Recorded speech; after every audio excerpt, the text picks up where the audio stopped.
بسم الله الرحمن الرحيم الحمد لله رب العالمين والصلاة والسلام على سيد الأنبياء والمرسلين نبينا محمد وعلى آله وصحبه وسلم إن شاء الله تعالى الله فقدك هنا أصول الثلاثة ميبالون كتاب بالله فقد اسكمجرشاو درس ክፍል እያደረግን ለመማማርን ሞክራለን ማለት ነው። የዚህ ኪታብ አዘጋጅ ሼህ መሐመድ አብዱል ወሃብ ቀብር ውስጥ ስለምንጠየቃቸው 3 መሰረታዊ ጥያቄዎች ጌታህ ማን ነው? ሃይማኖትህ ምንድነው? በእናንተ መካከል የተላከ ሰው አለ? ስለሱ ምን ትላለህ? ሚለውን እነዚህን 3 አንኳር የሚባሉ ነጥቦች ለሱ መልስ ይረዳን ዘንድ በአቂዳ ወይንም በእምነት ትምህርት ጀምረዋል ማለት ነው። ይህን ኪታብ ሲጀምሩ ሼኹ ኪታባቸውን እንዲህ ብለው ጀመሩ። ቢስሚላሂር ረህማኒር ረሂም ባላህ ስም እጅግ በጣም ሩህሩህ እጅግ በጣም አዛኝ። አላህ የሚለው እንግዲህ የብቸኛ ፈጣሪ የሆነው ስም ነው። ማዕሉህ ማለት ነው፣ ተመላኪ ማለት ነው አላህ ማለት። አርረህማን እጅግ በጣም ሩህሩህ፣ አርረሂም እጅግ በጣም አዛኝ። አርረህማን የሚለው ለሙእሚንም ለካፊርም ነው ማለት ነው። ይሄ እዝነቱ ካፊሩንም ሙእሚኑንም አይለይም። በማብላት በማጠጣት በመሳሰሉት ነገሮች ማለት ነው።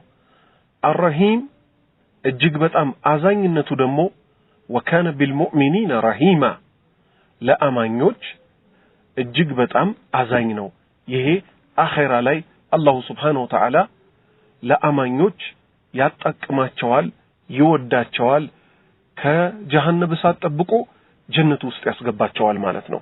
ስለዚህ ቢስሚላሂር ረህማኒር ረሂም በአላህ ስም እጅግ በጣም ሩህሩህ እጅግ በጣም አዛኝ ብለው ኪታባቸውን ጀመሩ። ምን ያላህን እገዛ ከጅለው ጽሁፉን ጀመሩ ማለት ነው። አንድ ሰው ልክ ምግብ ሲበላ ቢስሚላህ ብሎ ነው አይደል የሚጀምረው?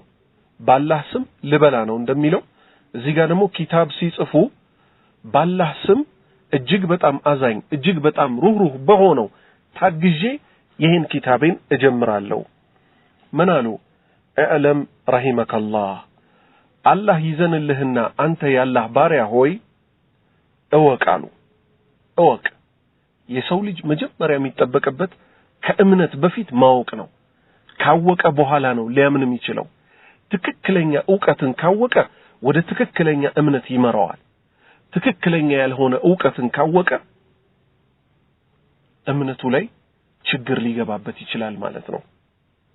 ስለዚህ በዕውቀት ጀመሩ። እዕለም እወቅ ረሂመከላህ አላህ ይዘንልህና አንተ ያላህ ባሪያ ሆይ أنه يجب علينا تعلم 40 مسائل እነሆ ነገሩ በእኛ በሁላችንም ላይ ዋጅብ ግዴታ ነው እነዚህን 4 ነገሮች ማወቅ። እነዚህን 4 ነጥቦች ማወቅ በሁሉ ሙስሊም ላይ ግዴታ ነው። አልኡላ የመጀመሪያው አልዕልሙ ማወቅ ነው፣ ዕውቀት ነው አሉ። وهو معرفة الله ይሄ ማወቅ የሚለው ራሱ አንደኛው ነጥብ በውስጡ 3 ነጥቦችን ይዟል። ምን وهو معرفة الله ዕውቀት ማለት ሸሪዓዊ ዕውቀት ማለት ዕውቀት ብዙ አይነት ነው እንደሚታወቀው። የሂሳብ ዕውቀት አለ፣ የኢንጂነሪንግ ዕውቀት አለ፣ የሕክምና ዕውቀት አለ። እዚህ ጋር የተፈለገበት ባሪያዎች ወደ ጌታቸው የሚቃረቡበት ዒልሙ ሸሪዓ እስልምናን ማወቅ የሸሪዓን ድንጋጌ ማወቅ ፈርዱል ዐይን እያንዳንዱ ሙስሊም ላይ ግዴታ የሆነው وهو معرفة الله الله سبحانه وتعالى ማወቅ ነው። ومعرفة نبيه الله የላካቸውን ውድ ነብይ ደግሞ እሳቸውን ማወቅ ነው። ومعرفة دين الإسلام دين الإسلام ደግሞ ማወቅ ነው። بالأدلة በማስረጃ ምንን ማወቅ?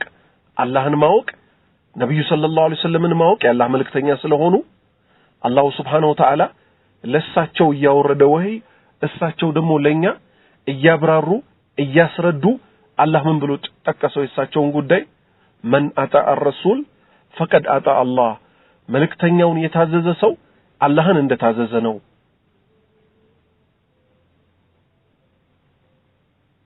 ومعرفة دين الإسلام دين الإسلام ማወቅ بالأدلة በማስረጃ ስለዚህ የመጀመሪያው ነጥብ ዕውቀት ነው በውስጡ አላህን ማወቅ ነብዩ ሰለላሁ ዐለይሂ ወሰለምን ማወቅ እስልምናን ማወቅ በማስረጃ ማስረጃ እንደሚታወቀው ትክክለኛው ከቁርአን ከሐዲስ ከሰለፎቻችን ከአኢማዎቻችን ከነሱ ምን ወስደው ነው ማለት ነው الثانية ሁለተኛው العمل به ባወቁት መስራት ነው ዕውቀት ሊሰራበት ነው ሸህ ለመባል አይደለም ኡስታዝ ለመባል አይደለም ዶክተር ለመባል አይደለም ሊተገበር ነው ወደ አላህ ልንቀርብበት ነው ከዛስ الثالثة ሶስተኛው الدعوة إليه ወዳመኑበት ከዕውቀት ጋር ማለት ነው ወዳወቁት ነገር ያወዴት ይመራል ያወቁት ነገር ወደ ትክክለኛ እምነት ይሄ ዕውቀትና ትክክለኛ እምነት ሲተገበር ሲሰራበት እዚህ ላይ ቆመም ወይንም እዚህ ጋር አያጥርም ይሄንን ደግሞ ለሰዎች ምን ማድረስ ተብሊግ الرسالة ይህንን ያላህ ሙሉ ዲን ያላህን አምላክነት ጌትነት ለሱ ስምና ባህሪያት እንዳሉት ነብዩ መሐመድ ሰለላሁ ዐለይሂ ወሰለም የነብያት ሁሉ መደምደሚያ መሆናቸውን ወደፊት ኢንሻአላህ ኪታቡ ላይ ስለሳቸውም ሆነ ስለ ዲን الاسلام ማብራሪያ ይመጣል ስለ አላህ ይሄንን ምን ማድረግ ሰዎችን ወደዚህ መንገድ መጣራት الدعوة إليه በአራተኝነት الرابع الصبر على الأذى فيه እነዚህ ነገሮች በመታደርግበት ጊዜ ደግሞ ትግስት ግድ ይልሃል ዕውቀት ትግስት ይፈልጋል ተግባር ትግስት ይፈልጋል ሰዎችን ወደዚህ መጥራት ደግሞ ከሁሉ በላይ ትግስት ይፈልጋል ለምን የሰው ልጅ ሲሰራ ከነበረው መጥፎ ነገር ለታላቀቀው ነው ስለዚህ ያም በመታደርግ ጊዜ ጠላት አድርጎ ይዛሃል ለነፍሱ የሚመቸውን ሲሰራ ነበር ፋሽንን ትተህ ቢድዓን ትተህ ፍልስፍናን ትተህ የምርጥን ሰው ሱና የነብዩ ሰለላሁ ዐለይሂ ወሰለምን ሱና ተከተል ስትለው ይጠላሃል ልብ በል ዛሬ ቢጠላህ ባላህ ህዝነት ነገ ይወዳሃል ዛሬ ይጠላኛል ብለህ በርግገህ ሐቅን ከመናገር ወደ ኋላ እንዳትል አላህ ይፈቀደለት ቀን ሐቅን ሲቀበል እሱ ዘንድ ተወዳጅ ሰው ትሆናለህ አስሉ ሰው ዘንድ መወደድ አይደለም ትልቁ ስራ አላህ ዘንድ ስራዬ ተወዷል ወይስ አልተወደደም ይሄ ብቻ ነው የሚያሳስበን ያላህ ባሪያዎች ሆይ ትግስት በሶስት ይከፈላል አንደኛ አላህን መታዘዝ ትግስት ይፈልጋል ሁለተኛ የከለከለው መከልከል ራሱ ትግስት ይፈልጋል ሶስተኛ አንድ ሰው ሙሲባ ሐዘን ሲያጋጥመው ሊታገስ ይገባል ኢና ሊላሂ ወኢና ኢለይሂ ራጂኡን ኢና ሊላህ እኛ ለአላህ ነን ወኢና ኢለይሂ እኛም ወደሱ ራጂኡን ተመላሾች ነን ይላል ማለት ነው ቀድም በማስረጃ ብለው ነበር ሼህ መሐመድ አብዱል ወሃብ እዚህ ጋር ማስረጃ ራሳቸው ሊያመጡ ነው ከዚህ በፊት ለተናገርኩት ወደሊሉ ቀውሉሁ ተዓላ ማስረጃ አድርጌ ማመጣው ያላሁ Subhanahu Wa Ta'ala ቃል ነው አሉ ወልዐስር ኢነል ኢንሳነ ለፊ ኹስር ኢላ الذين آمنوا وعملوا الصالحات وتواصوا بالحق وتواصوا بالصبر والعصر በጊዜ እምላለው ወይንም በአሱር ሰላት እምላለው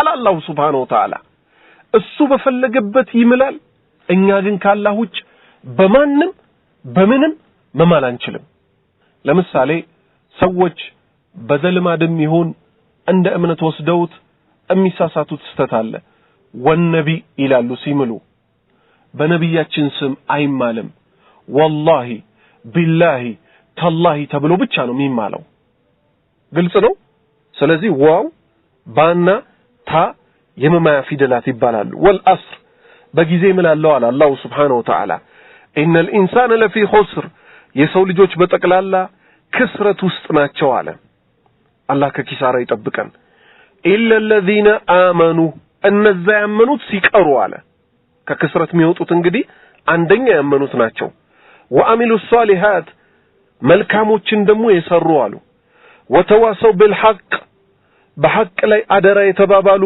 وتواصوا بالصبر በትግስትም ላይ አደራ የተባባሉ ብለው ደግሞ አስቀመጡ። እናገናኘው እስቲ። የመጀመሪያው ዕውቀት ነበር። ዕውቀት ነው ወደ እምነት የሚመራው። ኢላ الذين آمنوا ለእምነት ዕውቀት ያስፈልጋታል። ወአሚሉ الصالحات መልካሞችን የሰሩ ሁለተኛ ላይ ምን አሉ? ወልአመሉ ቢሂን ባወቁት መስራት። ወተዋሰው بالحق በእውነት አደራ መባባል ደግሞ የሚለው ምን? አዳዕወቱ ኢለይሂ ሰዎችን ወደ ሐቅ መጥራት። ኑ ያላህ መልእክተኛን እሺ ብላችሁ ተቀበሉ፣ ዲነል ኢስላምን እሺ ተቀበሉ፣ አላሁ ሱብሓነሁ ወተዓላ እጃችሁን ስጡት እግራችሁን ስጡት ማለት። ወተዋሰው ቢሶብር በትግስት ላይ ደግሞ አደራ አደራ የተባባሉ። ቃል الشافعي رحمه الله تعالى ኢማሙ ሻፊ እንዲህ ይላሉ لو ما أنزل الله حجة على خلقه إلا هذه السورة لكفتهم الله سبحانه وتعالى ለፍጡራኑ እቺን አያ ብቻ ወይንም እቺን ሱራ ብቻ ቢያወርድ ኖሮ ለማስረጃነት ይበቃዋል አሉ። እዚህ ጋር ሊሉ የፈለጉት ምንድነው? እሳቸው እንደ ማስረጃነት ከእምነት ጉዳይ ሰዎችን ዳዕዋ በማድረግ በመታገስ ላይ እንደገና ደግሞ በማመን ጉዳይ ላይ እቺ ትበቃ ነበር ለማለት ነው የተፈለገበት እንጂ ትልቁ ቁርአን ነው። ውስጡ አህካም አለው። ሁሉን ነገር የያዘው ቁርአን ነው። ታሪክ ቀሰሶች አሉት የመሳሰለው። والدليل قوله قال البخاري بخاري ደግሞ እንደዚህ ያሉ رحمه الله باب ይህ ምዕራፍ ነው አሉ العلم قبل القول والعمل ዕውቀት ይቀደማል ከንግግርም ከስራም በፊት አሉ። والدليل قوله تعالى ለዚህም ደግሞ ማስረጃቸው ምንድነው? ኢማሙ ቡኻሪ فاعلم انه لا اله الا الله